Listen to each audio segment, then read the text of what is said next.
ভাববেন না, বস্তুত শিল্প মানেই নকল, তবে কি?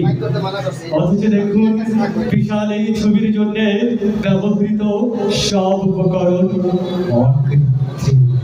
আপনাদেরকে আরো খুলে বলি, এটা অর্থাৎ আমাদের এই দেশ এবং আমি যার পর্যটন দপ্তরের অন্যতম প্রধান, আপনাদের খুলে বলি, সম্পূর্ণ নতুন একটি ছবির মতো করে সম্প্রতি সাজানো হয়েছে। কার্ডিয়ার্য বংশোদ্ভূত শিল্পীর কঠোর তত্ত্বাবধানে ৩০ লক্ষ কারিগর দীর্ঘ ৯টি মাস দিন রাত পরিশ্রম করে বানিয়েছেন এই ছবি। এখন অনেক জায়গা রং কাঁচা, কিন্তু কি আশ্চর্য গাঢ় দেখেছেন? দর্শক বন্ধুরা, অনুষ্ঠানের এবারে আমাদেরকে সঙ্গীত শোনাবে মঞ্চের শিল্পীগোষ্ঠীর সপ্তম ব্যাচের সকল শিল্পীরা।